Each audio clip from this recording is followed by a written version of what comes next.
तो क्या आपने कभी ये नोटिस करा है कि जो आपका बहुत ही सिंपल टास्क होता है, बहुत ही छोटा टास्क होता है, वो बहुत ज़्यादा टाइम ले जाता है, एक्सपेक्टेड टाइम से बहुत ज़्यादा। तो मैं कहना चाहूँगा कि दोस्तों ये एक साइंटिफिक चीज़ है और इसको हम कहते हैं पार्किंसंस लॉ। हो सकता है प्रोनाउंसिएशन ना हो ढंग से, so let's just ignore it. तो मैं अपना थोड़ा खुद का एक्सपीरियंस देता हूँ। अभी 2-3 दिन पहले मेरे को एक वीडियो का टास्क दिया था कॉलेज की सोसाइटी में। तो इस वीडियो टास्क में मेरे को 2 दिन दिए गए थे और पहला दिन मैंने कम से कम उसमें 5-4 घंटे लगाए होंगे और मेरे पे कोई चीज़ नहीं बनी। लेकिन जिस दिन मेरे को वो वीडियो उनको देनी थी, अपने हेड को देनी थी, उस वीडियो को मैंने अराउंड 3 घंटे के अंदर बना के डाल दिया। कहाँ पर मैंने आराम से 5 घंटे लिए और मैंने कुछ भी नहीं करा, और कहाँ पर मैंने बहुत ही कम टाइम में 3 घंटे के अंदर मैंने पूरी वीडियो बनाई। तो इसे हम कहेंगे क्या?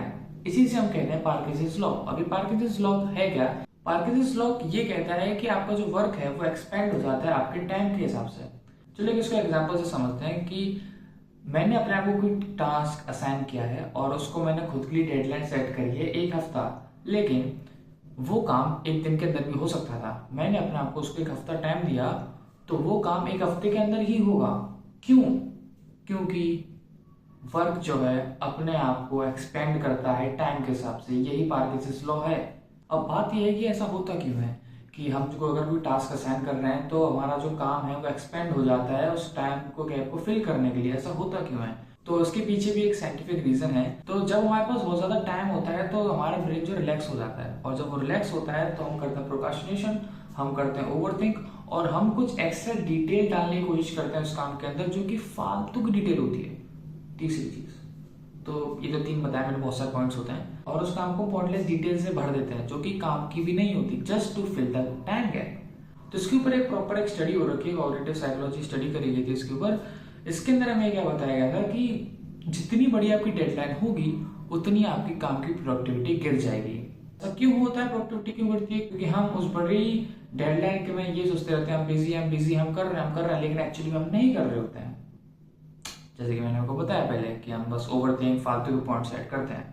तो अब बात ये आती है कि यार देख, तुमने बता तो दिया ये चीज प्रॉब्लम है, लेकिन इसका सोल्यूशन क्या है? सोल्यूशन ये है यार, बहुत ही सिंपल है।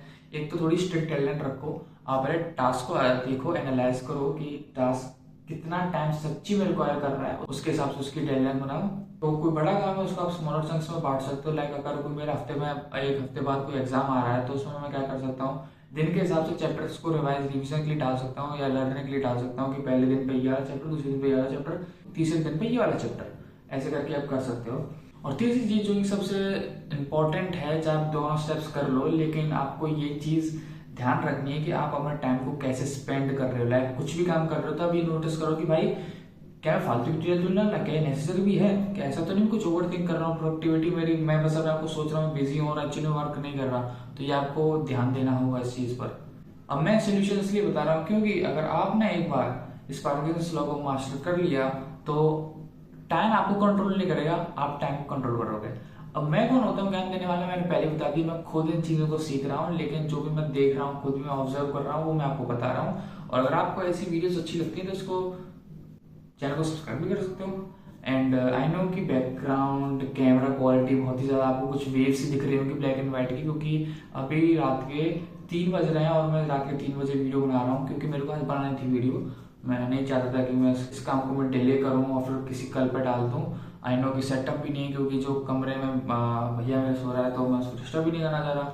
एंड या making the video in the kitchen तो या हो सकता है ऑडियो क्वालिटी भी बेकार हो रही हो, तो let just ignore it. Thank you for धन्यवाद वीडियो को देखने के लिए, एंड देन बाय।